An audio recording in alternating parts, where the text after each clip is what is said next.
E no próximo dia 25 é o Dia Nacional da Adoção.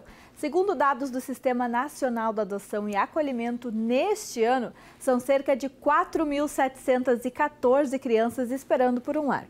E no ano passado, as irmãs Beatriz, Maís e Sofia tiveram a sorte de ganharem uma família. Vamos ver juntinhos essa matéria especial. Adotar, aceitar legalmente alguém como filho, concedendo-lhe direitos. Essa é a definição da palavra adotar segundo o dicionário.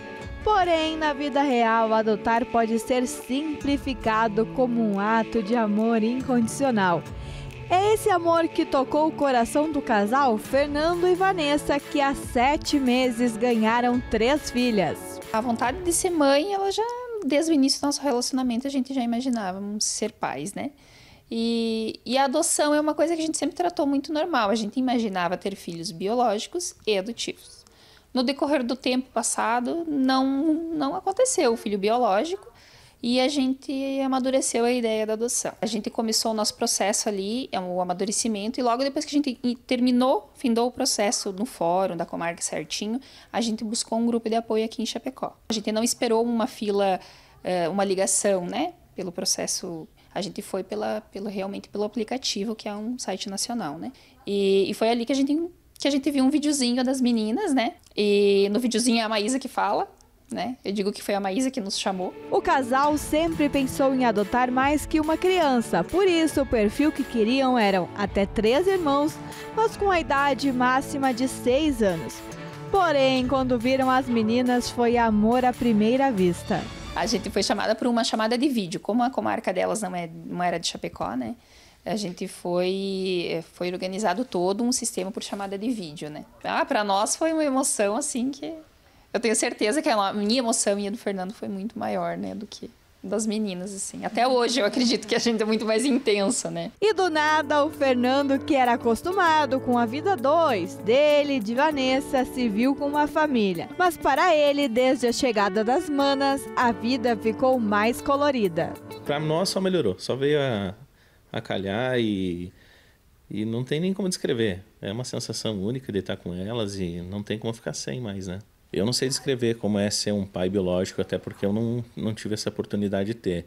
Mas eu acho que não tem diferença alguma, porque o amor, ele vem com o tempo, né?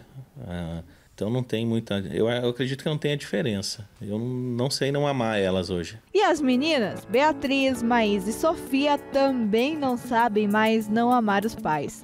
Para elas, estar em família é o bem mais precioso. Ainda mais que estão juntinhas, entre irmãs. Eu tô feliz porque eu tô com eles e com minhas irmãs também, né? E antes, quando a mãe estava contando como foi o primeiro contato de vocês, tu disse que para vocês também foi intenso. Tu lembra disso? Qual foi a tua sensação? Eu fiquei muito feliz, eu olhei para eles, eles eram muito lindos. E vocês estão felizes agora, vocês 3 aqui? Muito. E qual o recado que vocês deixariam aí para as famílias que estão pensando em adotar ou que estão na fila? Eu falaria para adotar, né? Porque é muito bom adotar. Não faz bem só para eles, mas sim para as crianças também.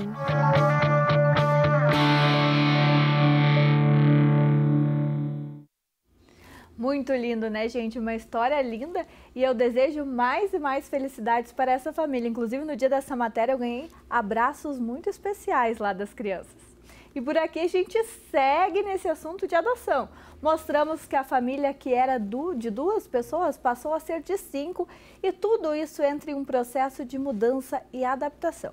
A Dayana, que é psicóloga, vai nos ajudar com esse tema. Daya, é um prazer recebê-la novamente aqui no Ver Mais. Tem essa questão aí de uma mudança, a família precisa fazer uma preparação para receber esse filho, tudo bem? Tudo bem, Eduarda, obrigada, né, mais uma vez pelo convite. Total, né? A gente fala assim, que para a gente existir, para uma família existir, ela precisa existir primeiro no desejo de alguém. Só que o nosso desejo, muitas vezes, ele está naquele lugar de uma ordem ideal. Né? Então, a gente tem uma expectativa, uma noção, uma compreensão de que as coisas vão funcionar de uma determinada forma. E a família, quando ela é ampliada a partir da adoção, a gente precisa lidar com a realidade que aparece diante daquele novo contexto. E que sim, vai gerar muitas mudanças, que fazem com que a gente lide com as nossas fantasias, expectativas, desejos e questões subjetivas. E quando a mulher está gestando, ela tem ali os 9 meses para ir se preparando, ir se adaptando, o corpo muda, tem vários sinais. Na gestação, esse sentimento ele vem mais de dentro, da questão da preparação psicológica. Como o casal faz para ir se adaptando antes de receber a criança? Acredito, né, que na adoção esse processo ocorra, mas de uma forma diferente, né? É como se fosse assim, eu gostei de uma metáfora, né? Como a gente pegar um avião sem saber aonde ele vai aterrissar, né? Então mas a gente tem que estar preparado para aquela nova viagem, né? Para aquela viagem. Muitas vezes eu tenho que pegar uma roupa de frio, de calor, uma mala preparada, sabe? Eu acho que isso é legal no sentido de a gente pensar que recursos que eu tenho que ter, coisas que eu posso, psíquicas, né? Para esse processo que é da chegada de um filho. Independente da forma, né? Claro, existe uma diferença de fato que na gestação a mãe consegue acompanhar o crescimento biológico, né, da criança. Mas em termos de psiquismo, a gente vai entender que é muito importante, sim, trabalhar e entender essa formação familiar. Na verdade, aqui, né? A gente começa a existir a partir do desejo de alguém. Então, se a pessoa desejou, se ela deseja ter essa família, isso é importante. Isso é o que mais importa.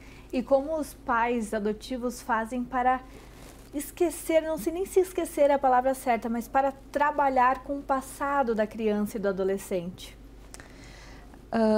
Esquecer não isso é um trabalho que daí eu recomendo, né, que seja feito por um profissional. Claro que as crianças que estão aptas à adoção, né, hoje a gente sabe que existe todo um cadastro, depois, né, será comentado isso, elas passam por uma preparação para a adoção, que é esse trabalho também que é feito com as crianças. Então, hoje, isso é realizado por profissionais da psicologia, né, devidamente capacitados.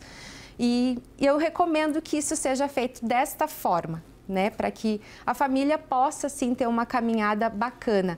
Não seria esquecer, mas, assim, como vamos construir a partir daqui, né, a nossa história, respeitando sua história, né, as diferenças, mas construir algo novo, algo bacana, construir uma família, né? Acho que família, né, a gente fala disso, né, o amor, essa construção diária, o diálogo, isso é o que que vale, né, que vai fazer com que essa história possa ser transformada. E Daia, nesse caso que nós mostramos, as 3 crianças são irmãs biológicas e foram adotadas. Mas em casos que o casal já tem filhos biológicos e quer ter um filho adotivo, como trabalhar com esses irmãos que estão esperando pelo irmão adotivo? Olha, show de bola, né? Às vezes querem muito irmão, mas às vezes também não. Mas aí eu acho que é legal, assim, né, essa tua pergunta, porque é essa preparação da família, né? Acho que se essa família se dispor né, eu já atendi casos, né, inclusive, de atender a família que está se preparando para adotar, né? Então, a família se dispor a ir para sessões, a trabalhar as expectativas desse irmão com relação, né, ao futuro membro da família, acho que fazer ele participar desse processo, fazer ele conversar, entender, né, a chegada, acho que só tem a ganhar, né? Acho que você aprender a conviver, né? Quem tem irmão sabe que esse vínculo é super bacana e desta forma também, né? Acho que é muito válido, mas acho que conversar com a criança e poder incluir ela nesse processo também de preparação. E o pessoal que está pensando em adotar, já deve ir pesquisando sobre isso, lendo livros, tem alguma indicação de livros aí da psicologia? Eu gosto muito dos autores que trabalham com a perspectiva do, né, o Bowlby é um autor interessante. Eu estava citando ali também uma autora que fala sobre por que o amor é importante, né? Como o amor transforma a vida e traumas, enfim. Mas eu sugeriria, né, não focar só na leitura. Eu sugiro que essas pessoas busquem um profissional, né? O próprio fórum, as meninas que trabalham podem indicar profissionais da psicologia capacitados. Porque mais do que a gente entender isso de forma cognitiva, acho que tem livros, tem filmes que podem ajudar muito. É a gente entender aqui. E isso é um profissional da área, alguém com essa qualificação que pode nos ajudar. E também eu acho que grupos de apoio funcionam muito. Né? Como a gente viu, o pessoal ali participava de grupos de apoio. Isso, o próprio Fórum, a Comarca de Chapecó, desenvolve, então, grupos de apoio, você trocar ideia com pessoas que ou estão nesse mesmo processo ou já adotaram, é uma das coisas também que funciona muito bem. E para finalizar, Daia, como trabalhar com as frustrações? Adotei, pensava que ia ser de uma forma, mas a gente sabe que essas frustrações acontecem na maternidade no geral. Às vezes as gestantes também criam um perfil de filho e é diferente. Como eu faço para trabalhar com isso? Haja terapia, né? A nossa vida é feita disso, né? Assim, a gente lida com frustrações. Quando a gente idealiza uma viagem, a gente vai chegar, às vezes não é aquela coisa, uma faculdade, né? A gente precisa ter essa idealização para a gente querer fazer. Porque se a gente não idealizar que a gente vai, né, poder encontrar algo muito bom, a gente às vezes não vai nem levantar da cama, né? Eu tenho que idealizar que aquele esporte ou que aquilo eu vou querer fazer. Mas eu tenho que perder essa idealização e aceitar mais me iludir. Porque o que é ilusão, né? Eu me iludir é eu gostar daquilo, eu achar interessante, mas às vezes também me desiludir com algo, mas de me iludir de novo, porque o ideal é muito complicado, né? Um filho ideal, um pai ideal é algo que a gente não alcança, né? Um jornalista ideal, enfim, essa coisa do ideal é o mais complicado. A família ideal de margarina, né? A família vai ter problemas, né? Enfim, de diferentes tipos de família. Mas como a gente poder lidar com isso de uma forma que as frustrações não façam com que a gente desista, abandone, né? Ou, enfim... Deixe de tentar. Deixe de tentar, porque se a gente, né, pensar nisso, a gente realmente não vai tentar ter um filho, né?